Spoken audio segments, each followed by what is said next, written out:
Okay, तो आज की क्लास में हम लोग पढ़ने वाले हैं discounting of bills of exchange. तो स्टार्ट करते हैं दोनों की बुक्स में, in the books of A and in the books of B. तो डालेंगे heading, this is your third topic, discounting of bills of exchange. Discounting of bills of exchange. So यहां पे अगेन वही सेम चीज, पहला होगा आपका in the books of, in the books of A, और दूसरा होगा आपका in the books of B. दूसरा होगा आपका in the books of B. Okay, so यहां पे सबसे पहले नंबर वन ट्रांजैक्शन से स्टार्ट करेंगे। सो पहला ट्रांजैक्शन अगेन वही, जो सामान बेचेगा मिस्टर ए, किसको बेचेगा? वो मिस्टर बी को। सो यहां पे पहला होगा sold goods worth 30,000 to be on 1st June 2025।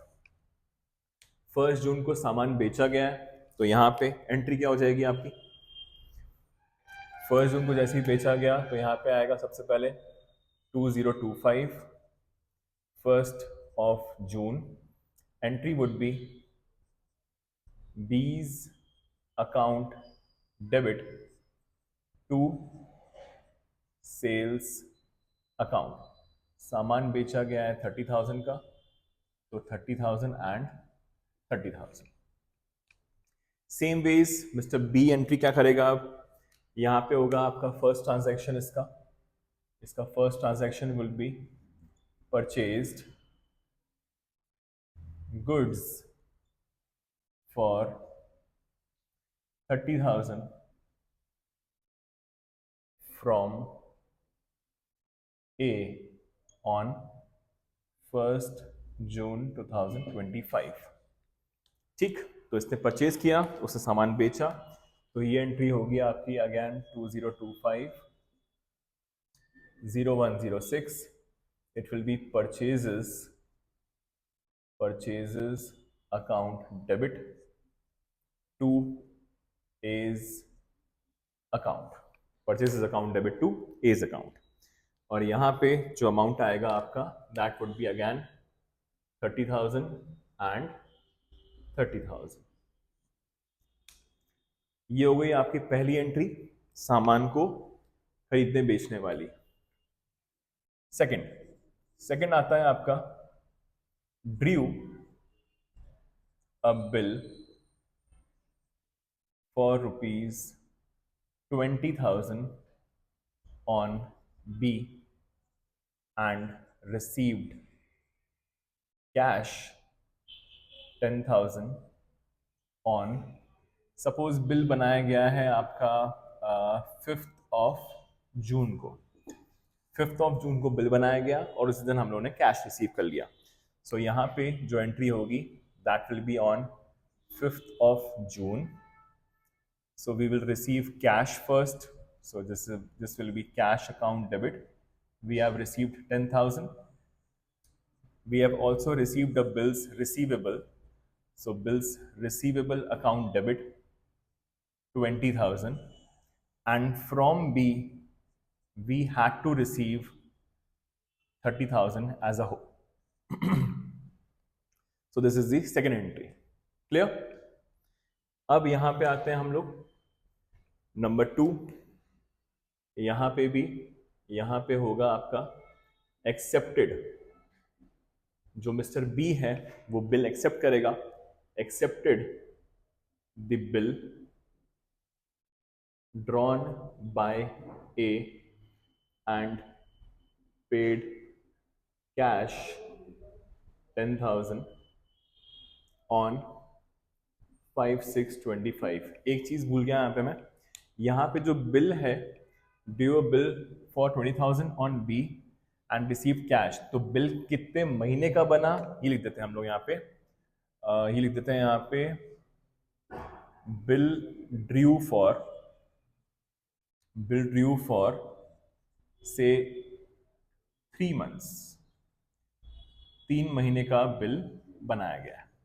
Clear? 3 महीने का बिल बना दिया गया है, तो यहाँ पे भी 3 महीने का बिल एक्सेप्ट कर लिया गया होगा। तो यहाँ पे एंट्री हो जाएगी जो नेक्स्ट, वो होगी आपकी 5/6 को, that is account debit, we had to pay 30,000 to cash. एक तो हम लोगों ने कैश पे कर दिया होगा मिस्टर बी ने, तो to cash and to bills payable account 20,000। तो वहां पे कैश आ गया, बिल आ गया, यहां से कैश चला गया और बिल्स पेबल साइन होके चला गया। क्लियर? सो ये तो हो गई आपकी बेसिक एंट्रीज जो हम लोग करते हुए आए हैं अभी तक। अब आगे यहां पे आएगा नंबर 3। अब हुआ ये है कि यहां पर मिस्टर ए को अमाउंट की जरूरत पहले ही थी, अमाउंट की अभी अर्जेंट रिक्वायरमेंट थी, उसको 3 महीने वेट नहीं करना था। ठीक है, तो यहाँ पे मिस्टर ए ने क्या किया, मिस्टर ए गया बैंक के पास और बैंक को जब जाके उसने क्या बोला कि बैंक आप एक काम करो, ये जो मेरा बिल है ये अपने पास रख लो, आप जाकर मिस्टर बी से अमाउंट ले लेना, बट अभी के लिए आप मेरे को अमाउंट ये पहली दे दो। Is that clear? डिस्काउंटिंग का मतलब है अमाउंट आपके पास पहली आ जाएगा, किस चीज का? बिल का। तो यहां पे सपोज 1 महीना बीत गया हो ऑन, ये आएगी डेट आपकी 8 जुलाई 2025, discounted the bill with the bank, discounted the bill with the bank at the rate 6% per annum। क्या होता है जब आप बैंक से अमाउंट लेते हैं, आपने बैंक को बोला कि मेरे को अमाउंट पहले पे कर दो, और आप दैट इज बैंक वाले जाकर बाद में बी से ले लेंगे, कब? 2 महीने बाद, क्योंकि आज बिल बना था 5 जून को, हम लोग जुलाई में उसके पास पहुंच गए हैं, तो ये बिल की ड्यू डेट क्या है आपकी? सितंबर। अगर जून में बना है तो ड्यू डेट आएगी सितंबर, 8 सितंबर। तो आपने एग्जैक्टली 1 महीने बाद ही अमाउंट ले लिया। किससे ले लिया? बैंक से ले लिया। तो बैंक बोलेगा क्योंकि हम आपको अमाउंट 2 महीने पहले ही दे रहे हैं, तो उसके लिए बैंक को क्या चाहिए होंगे? इंटरेस्ट चाहिए होगा। Is that clear? That particular thing is known as your discounting charges. तो हमारे पास अमाउंट पूरा 20,000 ना आकर हमारे पास अमाउंट थोड़ा सा कम आएगा। तो कितना अमाउंट कम आएगा यहाँ पे कैलकुलेशन कर लेते हैं अपन लोग। सो ये होगा 20,000 का बिल है, उसका 6% पर एनम के हिसाब से 2 months पहले ही हम लोगों ने ले लिया है। ठीक है, तो कितना हो जाएगा ये आपका? सो ये हो जाएगा आपका 200 रुपीज। तो बैंक हमसे कितने रुपए काट लेगी? 200 रुपीज काट लेगी। तो अल्टीमेटली जो एंट्री होगी वो होगी बैंक अकाउंट डेबिट, हमारे पास अमाउंट आएगा, बट हमारे पास से कुछ अमाउंट कट गया, that is known as your discounting charges. Discounting charges account debit. और हमारे पास से क्या चला गया बैंक के पास? Bills receivable. जो बिल हमारे पास रखा हुआ था हमने उठाकर वो किसको दे दिया होगा? बैंक को दे दिया होगा। तो टू बिल्स रिसीवेबल अकाउंट। तो आपके पास बिल था 20,000 का, तो यहां पे आ जाएगा आपका बिल्स रिसीवेबल में 20,000। डिस्काउंटिंग चार्जेस बैंक वालों ने काट लिए होंगे 200 रुपीज, और यहाँ पे आपके पास 19,800 आपके बैंक में आ गया होगा, और ये आया होगा आपके पास 8 जुलाई को। क्लियर? सो यहाँ पर हमारे पास 2 महीने पहले ही अमाउंट आ गया है, दैट इज जुलाई में अमाउंट आ गया है, आना चाहिए था सितंबर में। इसी को बोलते हैं discounting of bills of exchange. अब अगर यहां तक क्लियर है, तो यहां पर इसकी जो थर्ड एंट्री होगी, थर्ड ट्रांजैक्शन में इसकी कोई भी एंट्री एज सच नहीं होगी। थर्ड ट्रांजैक्शन में इसकी एंट्री इसलिए नहीं होगी क्योंकि यहां पर बी को कोई भी इंफॉर्मेशन नहीं है कि इसका बिल जो इसने साइन किया था वो बैंक से डिस्काउंट करवा लिया गया है, तो यहां पे इसका कुछ भी रोल नहीं होगा। Is that clear? अब अगर यहां तक क्लियर है तो यहां पे नो एंट्री हो गई। बट जिस दिन आपका बिल की ड्यू डेट आएगी उस दिन कौन पेमेंट करेगा बैंक को? मिस्टर बी करेगा। तो यहां पे नंबर फोर्थ वाला होगा आपका on the due date, on the due date the bill was honored. So on the due date the bill was honored. तो इसकी एंट्री कौन करेगा? मिस्टर बी करेगा। बट इस बार मिस्टर ए एंट्री नहीं करेगा। क्यों नहीं करेगा मिस्टर ए एंट्री? क्योंकि बिल का पैसा तो पहले ही किसको मिल चुका है? मिस्टर ए को पहले ही मिल चुका है। तो इस बार कौन जाएगा बैंक के पास? सॉरी, इस बार बैंक कहां जाएगा? बी के पास जाएगा और जाकर अमाउंट ले लेगा। तो ए से कोई मतलब नहीं होगा। Is that okay? सो यहां पे नंबर फोर्थ, इसके फोर्थ ट्रांजैक्शन में there will be no entry, there will be no entry, क्योंकि वो बैंक और बी का मामला है आपस में, वो आराम से पेमेंट कर देगा, बैंक को पैसा मिल जाएगा, काम खत्म।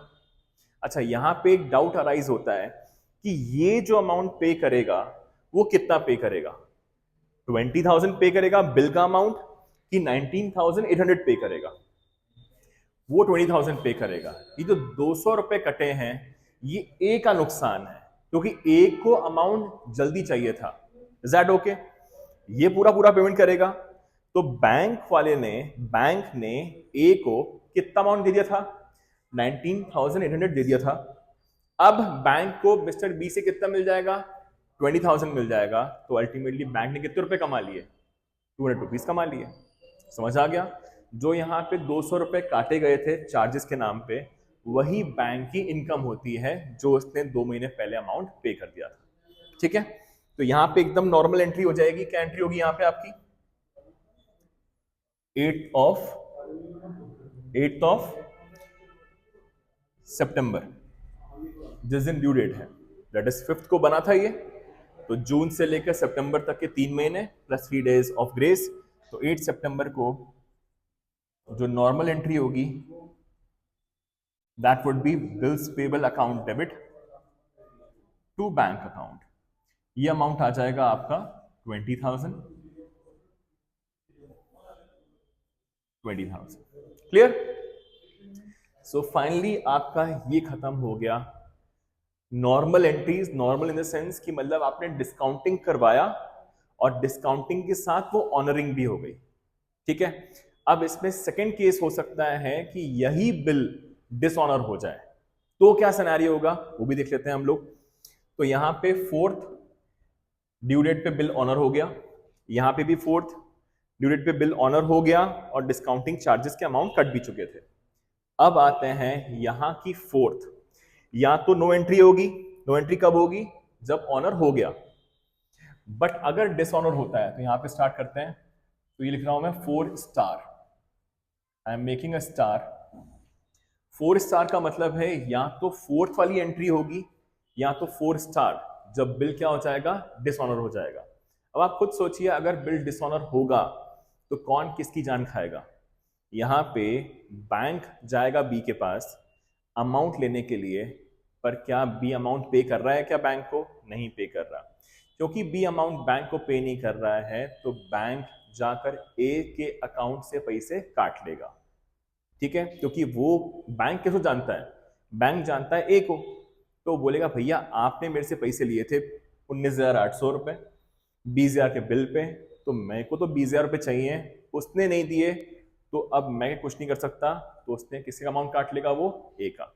ठीक है? तो करते हैं यहां पे नंबर 4 का star, that is the bill got dishonoured. The bill got dishonored on the due date, on the due date। अगर बिल डिसऑनर हो जाता है ड्यू डेट पे तो क्या होगा? तो समझिएगा, यहाँ पे सोचिएगा बहुत ध्यान से। यहाँ पे हुआ ये होगा कि बैंक ने आपके अकाउंट से पैसे काट लिए होंगे, तो जो आपने बैंक को डेबिट किया था, अब बैंक क्या हो जाएगा, आपका क्रेडिट हो जाएगा। एक चीज। दूसरी चीज, अब ये अमाउंट वापस से आप किससे लोगे, दैट इज ए किससे लेगा अमाउंट, ये अब बी से लेगा। तो बी को वापस से अपना क्या बनाएगा, वो डेटर बनाएगा। तो यहां पे ड्यू डेट वाले दिन, दैट इज 8 ऑफ सितंबर को, 8 ऑफ सितंबर को एंट्री होगी, ये करेगा B's account debit to bank account, B's account debit to bank account. तो 20 से कितने रुपए लेने होंगे उसको, ए को 20,000, और बैंक को वो कितना रिटर्न कर देगा, 20,000। तो अल्टीमेटली बैंक के पास 20,000 रुपीज पहुंच गए। 19,800 हम लोगों ने लिए थे, 200 रुपए बैंक की हुई कमाई। ठीक है, इसका मतलब ये नहीं है कि आपने 19,800 लिए थे तो 19,800 वापस करोगे। बैंक को 20,000 ही चाहिए, क्योंकि उसने 2 महीने पहले आपकी हेल्प करी थी, तो 2 महीने का इंटरेस्ट वो ले रही है 200 रुपए। ठीक है, तो बैंक को प्रिंसिपल 20,000 चाहिए ही चाहिए। क्लियर? अब अगर यहां तक क्लियर है तो ये एंट्री हो गई in the books of A. अब यही चीज in the books of B में क्या होगा, क्या लिख देता हूं मैं, 4 star, the bill was dishonored. The bill was dishonored on the due date, on the due date. तो यहां पे क्या होगा आपका, यहां पे एंट्री होगी जस्ट ऑपोजिट, इसमें कोई दिक्कत ही नहीं होती है। तो यहां पे 8 ऑफ सितंबर को ये एंट्री करेगा, इसने जब बिल दिया था, जब इसने बिल साइन किया था तो उसकी एक लायबिलिटी थी, तो एंट्री हो जाएगी बिल्स पेबल अकाउंट डेबिट 20,000, क्योंकि वो डिसऑनर हो गया, टू एज अकाउंट, ये वापस से ए को अपना क्रेडिटर बना लेगा। उसने बी को अपना क्या बना लिया, डेटर बना लिया ए ने, और बी मिस्टर ए को वापस से क्या बना लेगा, अपना क्रेडिटर बना लेगा। क्लियर है यहां तक? तो ये होती है अगर बिल डिसऑनर हो जाता है तो। अब इसके बाद फिर से वही सिनेरियो हो जाएगा कि नया बिल बन रहा है, फिर नया बिल ऑनर हो रहा है, जिसको हम लोग ऑलरेडी पढ़ चुके हैं पिछली वीडियो में। ठीक है, तो ये खत्म हो गया आपका discounting of bills of exchange, जिसमें या तो ऑनर हो जाएगा तो यहाँ पे नो एंट्री, और यहाँ पे एंट्री आ जाएगी, या तो डिसऑनर होगा तो ये वापस से बी को अपना डेटर बना लेगा और बैंक को अमाउंट पे कर देगा। अच्छा, इसमें एक और सिनेरियो हो सकता है, दैट इज 4 डबल स्टार। देखिए 4 डबल स्टार, 4 स्टार का मतलब ये है अगर ऑनर हुआ तो फोर्थ वाली एंट्री, डिसऑनर हुआ तो ये ना होकर ये वाली होगी। ठीक है, अब है आपका dishonouring, dishonouring with noting charges, dishonouring with noting charges rupees, suppose 100 rupees. अब यहाँ पे नोटिंग चार्जेस किसने पे कर दिए होंगे, बैंक ने पे कर दिए होंगे, तो हम लोग को एक्स्ट्रा 100 रुपए पे करने पड़ेंगे बैंक को। सो यहाँ पे जो एंट्री होगी वो होगी 8 ऑफ सितंबर की, बी को वापस से बनाया जाएगा डेटर। अब ये बताइए ये नोटिंग चार्जेस का खर्चा किसका है, ए का, बी का, कि बैंक का? यहाँ पे नोटिंग चार्जेस का खर्चा हमेशा किसका होता है, बी का ही होता है, क्योंकि किसके वजह से बिल डिसऑनर हुआ है, मिस्टर बी के वजह से, तो वही उसकी भरपाई करेगा, वही एक्सपेंस नोट डाउन करेगा। तो यहाँ पे सिंपली एंट्री होगी बीज अकाउंट डेबिट, हम लोग को 20,000 रुपए लेने थे ऑलरेडी, प्लस 100 रुपए और लेंगे, और अल्टीमेटली ये नोटिंग चार्जेस बैंक ने पे कर दिए होंगे हमारे बिहाफ पर, तो हम लोग बैंक को देंगे 20,000 तो देने थे, प्लस 100 रुपए for noting charges as well. Clear? Again अब यहां पे एंट्री क्या होगी आपकी, 4 डबल स्टार की, again dishonouring, dishonouring with noting charges ₹100, dishonouring with noting charges ₹100। तो यहाँ पे एंट्री होगी आपकी 8 सितंबर को, बिल्स पेबल अकाउंट डेबिट। इस बार मिस्टर बी के लिए ये एक खर्चा है, तो बी डेबिट करेगा ₹100। बिल्स पेबल थे आपके 20,000 के, और अल्टीमेटली ये ओ करेगा मिस्टर ए को। ये ओ करेगा किसको? मिस्टर ए को। तो मिस्टर ए को क्रेडिटर बनाएगा 20,000 ₹100 से। क्लियर? ये खत्म हो गया आपका finally discounting of bills of exchange का टॉपिक, जिसमें आपका ऑनरिंग, डिसऑनरिंग विद नोटिंग चार्जेस भी कवर अप हो गया है। ठीक, अब अगर यहां तक क्लियर है तो नेक्स्ट वीडियो में हम लोग नेक्स्ट टॉपिक पढ़ेंगे। Thank you so much.